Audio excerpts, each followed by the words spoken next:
యేసయ్యా స్తోత్రాలయ్యా నా దైవము నీవయ్యా. శుభోదయం.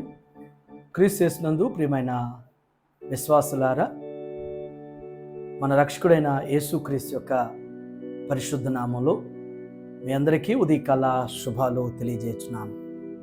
మన టీఎల్సీ అనుదిన ఆహారంలో దేవుని యొక్క మాటని మనం జ్ఞాపకం చేసుకున్నాం. మొదటి రాజుల గ్రంథం 18వ అధ్యాయం 21వ వచనాన్ని మనం చదువుకుందాం. ఏలియా జనులందరి దగ్గరకు వచ్చి, ఎన్నాళ్ళు మట్టుకు మీరు 2 తలంపుల మధ్య తడబడుచుందురు?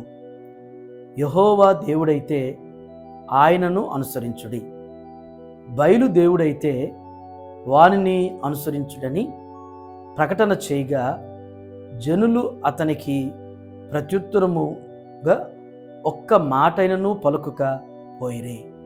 దేవుని బిడ్డలారా, ఈ సన్నివేశం 7వ శతాబ్ద కాలంలో జరిగినటువంటి సన్నివేశం. ఆ యొక్క కాలంలో ప్రజలు, మన పితరులైనటువంటి వారు ఏ నిర్ణయం తీసుకోలేనటువంటి వారుగా, ఎటువైపు నిలబడాలో, ఏది ఖచ్చితమో అనేటువంటిది గ్రహింపు లేనటువంటి వారుగా మన పితరులైనటువంటి వారు ఆ దినాల్లో ఉన్నారు. ఆ దినాలే కాదు కానీ నేడు 21వ శతాబ్దంలో మనం ఉన్నాం. మనం ఇప్పటికి కూడా మనం కూడా ఇదే పరిస్థితిలో ఆనాడు మన పితరులాగానే అక్కడ ఏలియా ఒక మంచి మాట జ్ఞాపకం చేస్తాడు. ఎన్నాళ్ళు మట్టుకు మీరు 2 తలంపుల మధ్య తడబడుచుందురు అనేటువంటి మాట అంటాడు. ఎన్నాళ్ళు మట్టుకు మీరు 2 తలంపుల మధ్య తడబడుతూ ఉంటారు అంటే 2 తలంపులు. పెద్దవారు పూర్వ దినాల్లో ఒక మాట జ్ఞాపకం చేసేవారు, 2 పడవల మీద కాళ్ళు మోపొద్దు అనేటువంటి వారు.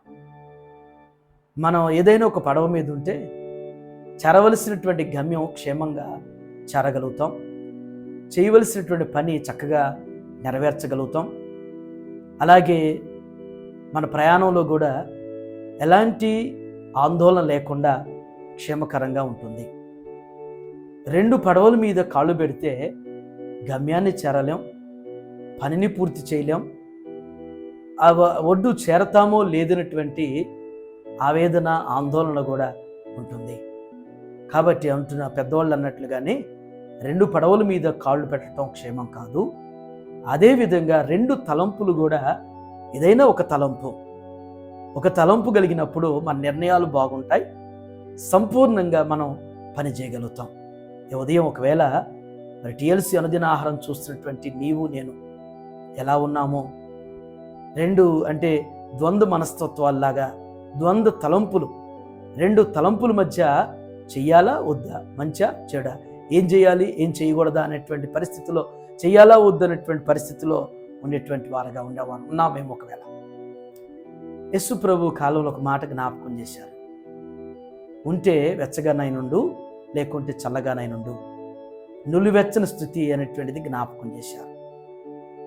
2 తలంపుల మధ్య, ద్వంద్వ మనస్తత్వాల మధ్య ఉంటే మన జీవితాలు కూడా నులివెచ్చని స్థితి ఉంటుంది. ఈ ఉదయం మరి ఏ విధంగా ఉన్నామో, ఎట్టి స్థితిలో ఉన్నామనేటువంటిది మనం కూడా జ్ఞాపకం చేసుకోవాలి. మనం కూడా 2 తలంపుల మధ్య ఉంటే క్షేమం కాదు అనేటువంటిది గ్రహింపు అనేటువంటిది అవసరం. 2వ మాట, ఏలియా వారితో, మన పితరులతో అన్న మాట ఏంటంటే, జనులు ఏలియాకు ప్రత్యుత్తరముగా ఒక్క మాట అయినను పలకకపోయిరి. ఏలియా అడగంగానే వారు తిరిగి ఏలియాకు జవాబు చెప్పలేకపోయారు. తిరిగి ఏలియాకి బదులు ఇవ్వలేకపోయారు.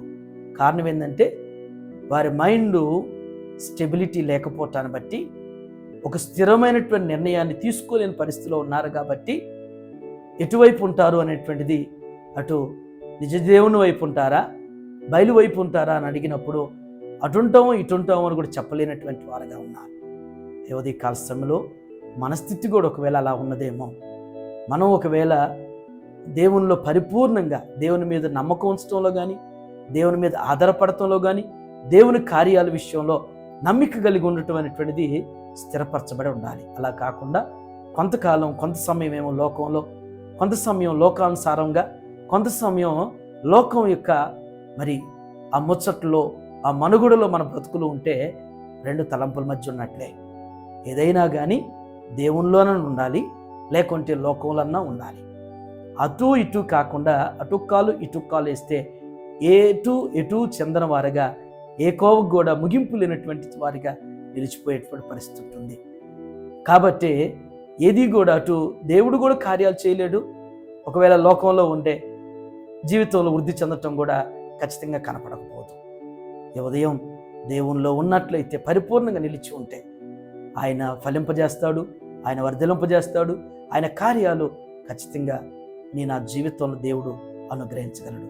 అటు రీతిగా ఒక స్థిరమైనటువంటి తలంపు కలిగిన వారుగా, నిర్ణయం కలిగిన వారుగా, పరిపూర్ణత కలిగినటువంటి వారుగా ముందుకు సాగుదాం. అట్టి విధంగా దేవుడు నిన్ను నన్ను స్థిరపరచునుగాక. ఆమేన్. ప్రార్థన చేసుకుందాం. ప్రేమ నమ్మకమైన మా యేసయ్య, మీకు వందనాలు ప్రభు. ఈ ఉదయం శ్రేష్టమైన తలంపు నాయన, ఆనాడు నా తండ్రి మరి ఇశ్రాయేలును ఉద్దేశించిన ఆయన అయ్యా, మరి వారు రెండు తలంపుల మధ్య ఉండి నా తండ్రి అయ్యా, మరి ఇటు మీ వైపు అటు బయలు వైపు అన్నటువంటిది లేనటువంటి పరిస్థితిలో ఉన్నప్పుడు ఏలియా వారిని అడిగినప్పుడు ప్రభు తిరిగి వారు బదులివ్వలేనటువంటి వారుగా, తిరిగి ప్రత్యుత్తరం చెప్పలేనటువంటి వారుగా నా తండ్రి అయ్యా వారి జీవితాలు ఉన్నాయి నా తండ్రి. అయ్యా మేము నా తండ్రి ఈ 21వ శతాబ్దంలో మేము కూడా అలాంటి స్థితిలో ఉన్నామేమో. ఒక నిర్ణయం చేయలేక, ఒక ఆలోచన లేక, ఒక ఆశయం లేక, ఒక సరైనటువంటి సంకల్పం లేనటువంటి వారుగా, ఒక గురి లేని వారుగా, ఒక గమ్యం ఎరగనటువంటి వారుగా నా తండ్రి అయ్యా మా బ్రతుకులు ఉంటే మీరు మమ్మల్ని జ్ఞాపకం చేసుకోండి అయ్యా. ఖచ్చితమైనటువంటి నిర్ణయాలతో, ఖచ్చితమైనటువంటి తీర్మానాలతో, ఖచ్చితమైనటువంటి సంకల్పంతో నాయన మేము ముందుకు సాగేటువంటి నడిపింపును మా అందరికీ మీరు దయచేయమని ప్రార్థన చేస్తాను. ఏ ఉదయం నాయన దేవా, మెటీరియల్స్ అనుదిన ఆహారం చూస్తున్న ప్రతి బిడ్డలో స్థిరత్వాన్ని మీరు దయచేయండి అయ్యా. స్థిరమైనటువంటి సంకల్పంతో ముందుకు సాగగలిగినటువంటి విశ్వాసిగా మమ్మల్ని స్థిరపరచండి.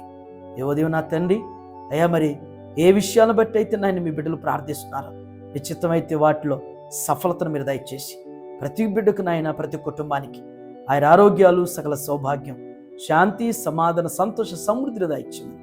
యేసు నామములో ఈ ప్రార్థన మీకు సమర్పించుచున్నాను తండ్రి. ఆమేన్. దేవుడు మిమ్మల్ని దీవించునుగాక.